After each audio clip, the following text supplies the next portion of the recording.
So if you're having anxiety issues, this video is for you.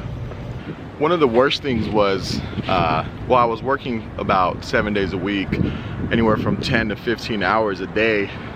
I didn't know that I was going through severe stress and panics. So I thought something else was wrong with my heart, and I thought something else, I was like really sick with something, because it didn't feel normal. You know, like something is definitely wrong. You feel like you're having a heart attack as well. You feel weak, you feel tired, you don't feel yourself. So the first thing that you can think of is something's wrong with me, right? So the worst part is, before I went to the whole medical thing, I kept thinking something was wrong with me. So that individually would give me a bigger panic attack. Not until I went and spent a shitload of money in doctors thinking something was wrong with me. I mean, we got blood work done. I went to a cardiologist. I went to a physician, a regular one, that would check up on my pulse and put me on a treadmill, put a bunch of things around my body, made me run on a treadmill to see if I really had something wrong. And I didn't have shit. I didn't have nothing. So I was like, you know what? Doctors can't find anything. I don't feel normal. People are saying it's stress and anxiety, and I kind of don't believe them, because I can't walk, I can't drive, I can't get out of my bed, I can't be in public places because I feel like my heart's coming out, feel like fainting. So I decided, you know what, maybe it is stress and anxiety. I personally took it upon myself and said, look, I'm a big fucking man, it's time to man up to this if it is stress and anxiety. So the first thing I did was I hired an anxiety coach. The anxiety coach and stress coach was not fucking cheap. It was about $200 an hour. I started taking vitamins, a ton of vitamins that my body needed. I started running in the morning. From running in the morning, I would meditate about 15 to 20 minutes every single day. I'm actually on day 85 of straight meditation, so I started meditating. I went to go and sign up to a joint membership because my posture is so bad while I work on the computer that my shoulders and my neck, my whole body feels weird just because I'm sitting for 10 to 15 hours a day. So I decided to sign up to the joint. And as well, I went and signed up to a membership at the Massage Envy. So I got all these things that I always hear people say, oh, I feel relaxed. Anything where anybody said I feel relaxed with, I went and signed up. And you know, thank God with financial freedom, like I was able to do this, because a lot of people that go through stress and anxiety don't have the money to go and get massages, to go to the chiropractor, to even buy books. So I even was spending about $150 a week in books. I was literally reading 7 books a week about anxiety and the way the brain works. So once I'm done running 2 to 3 miles, I start to meditate. So I get home and I download this app. Again, I'm not getting paid to mention this app or to promote this app whatsoever. This app seriously changed a lot of my routine in the morning, because in the beginning I was using YouTube and I was like, cool, I'm gonna find some YouTube videos on how to meditate. But the problem is that if you're trying to meditate like once a week or so, then you can probably do it on YouTube. My thing was, I was sick and I needed something to do every single day. And when I was running through YouTube, I ran into a lot of problems. Either the same meditation video was really too advanced, I couldn't keep up with what the guy was saying or know what the guy was saying, so he wasn't explaining it right. Or I run into, like, sometimes I'll run into random ads and then they'll just throw off my meditation. Or I couldn't find the video that I originally was trying to do. So I ran into a lot of little issues. I started Googling to see what app is the best. And I found this application called Headspace, and I was like, wait, it's $10 a month, they're crazy, it's expensive. So I just signed up for the 14-day free trial, and they got me. I mean, the application was good. It ran through the basic course, so it actually explained to you, hey, it's okay for your mind to not be 100% focused on your breathing, and in the first couple of weeks you're not going to notice any difference. So like the person I actually walked through the beginning, I'm actually gonna play a little quick clip of this anxiety session that I did. All right, so the app looks like this right here, Headspace. It's like literally an orange dot.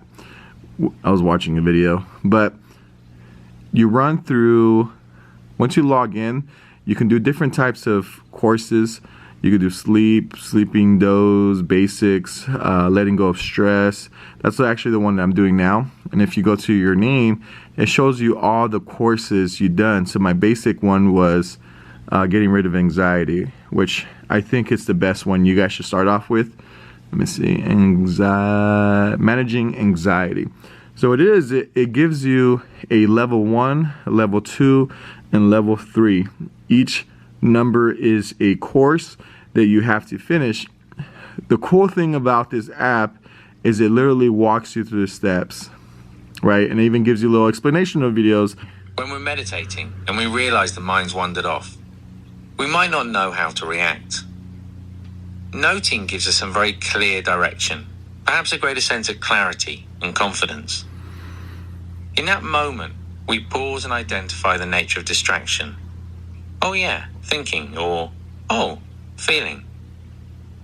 Having noted, there's a sense of having dealt with it.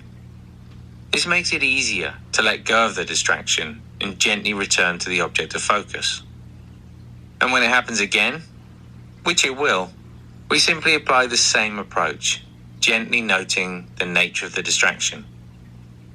Now, when we begin noting, the temptation is to try and catch every single thought and feeling, but that quickly becomes tiring. We only need note the distraction when we realize that we've been lost in thought, and even then, it's a very gentle acknowledgement. Imagine it a little less like whack-a-mole and a little more like a feather, softly being placed on a fine crystal glass. So noting is when we recognize the mind has wandered. We acknowledge it, gently note the nature of distraction, let it go, and then effortlessly return to the object of focus. And then from there it goes to just starting this pad can take a lot of courage. So well done. And just in case you're nervous, don't worry. We'll be with you every step of the way. So then you can do 10, 15, 20 minutes.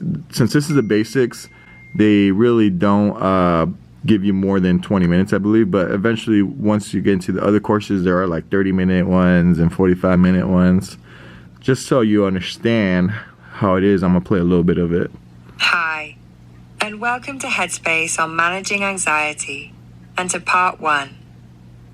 Now, this particular exercise and technique builds on the foundation technique that you will have learned. Hi. I'm going to fast forward this so then.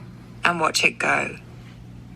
And that is a really comfortable and really healthy place to be in relationship to anxiety. But for now, you can just take a moment to get yourself into a comfortable position. See what I'm saying? It's really informative. It tells you like what to expect, and it walks you through it like it's your first time. and it's good because it was my first time, and a lot of people that are dealing with anxiety and stress, I'm pretty sure if you're already meditating and working out and eating healthy and had a morning routine, you probably wouldn't have this stress and anxiety that you have now. So, you know, the application does a really good job explaining everything. And so from there, when I'm done with my meditation, the next thing that I do is I read for about 30 minutes. And when I read, I just don't read a novel about, you know, somebody stuck in a room, you know, that's having sex with the rich guy. I read informational books. I read books that are like actual like science to the brain, or I read motivational books, or I read books that are going to help me with my day-to-day life. One book I recommend if you're having serious anxiety and stress is this book, Mindfulness. So this book teaches you and has a lot of little exercises that you can do to really help you with your day-to-day anxiety, and it actually explains what anxiety is. This book right here was really cheap, and surprisingly it was really good. Usually they say don't judge a book by its cover, which I don't judge books by its cover, but I do judge a book by how much it costs, until I found this book. It was $5, and it's one of the best books I read. So if you have $5, order this mindfulness book. From here, the next book I recommend was a book that my stress coach recommended to me, and it's The Worry Trick. This book was recommended by my therapist. It actually tells you how your mind wanders off and how you tend to worry about that worry, and then worry about those worries, and worry about those worries, and then next thing you know, you have a full-on panic attack. So get these two books, read them, get the anxiety, get the meditation app, Headspace, and do a little bit of exercise. And I promise you, if you're consistent every single day, your life will change. It definitely changed my life. So hopefully this video helps you deal with anxiety. If you're still dealing with anxiety, you can drop a comment and let's break it apart and see what, maybe I can answer. Other than that, give it a huge thumbs up if you thought this video was really helpful, and drop a comment, see if I can answer any other questions for you. And see you next Sunday.